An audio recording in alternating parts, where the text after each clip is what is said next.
The first Great American Ocean Race took place in 1866 from New York to England.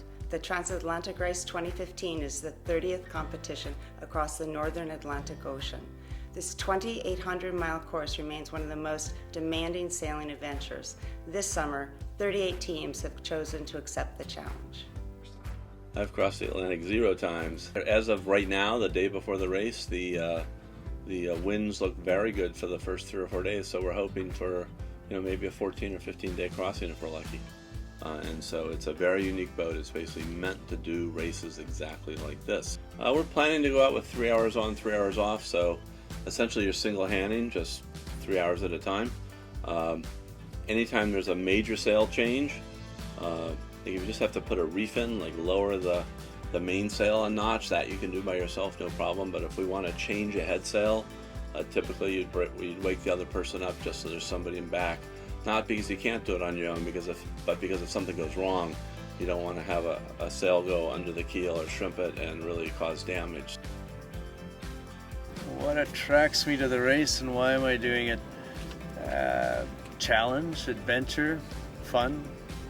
We have 10 crew on board, including the owner and his son. It's a great father and son team with some good successful results. We've won our division in this race twice before. So what might be interesting in this race, different from past races, is that the course has been dramatically altered by way of the ice exclusion zone, which is now a lot further south than it used to be.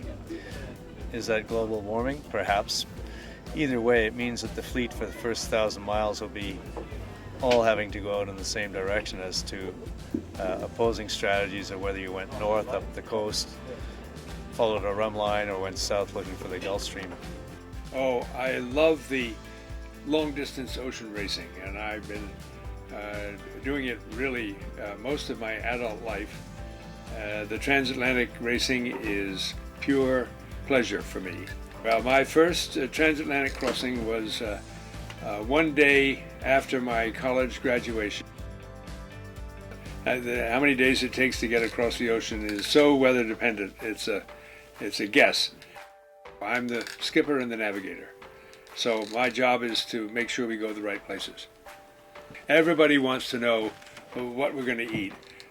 Well, the freeze-dried food has wonderful photographs of what you're eating, what you think you're eating.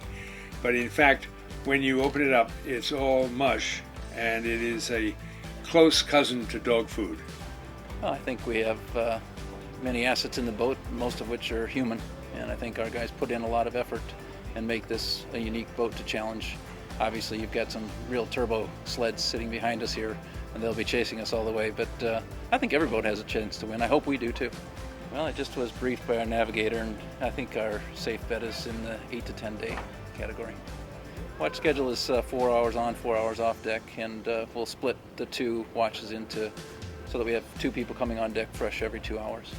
We also have 4 New York Yacht Club members on board. So Mark Watson, he's been sailing with us in the Etchells fleet quite a bit, quite an accomplished sailor. And then of course, very accomplished sailors in Mark Toll and Charlie Enright.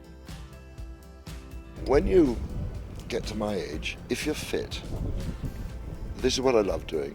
Keep doing it. And I looked at this race and thought, well, when will I next do a transatlantic race? I'll enter this race, I'll grab my closest friends, and we'll just go and do it. I may not do another transatlantic race. On the other hand, I might, but at least we're going to have a good one on this. Now, the whole thing is, if you keep sailing, you keep fit.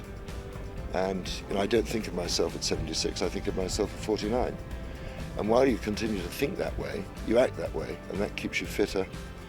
And I may not look it, but I feel younger. This boat is an Open 60. It's a class of boat that was developed really from the second BOC, which started from here in 1986. They're really designed for single-handed round-the-world racing. They're fairly light. Mine is an older one. She was built in 97, so she weighs probably 10.7 tons.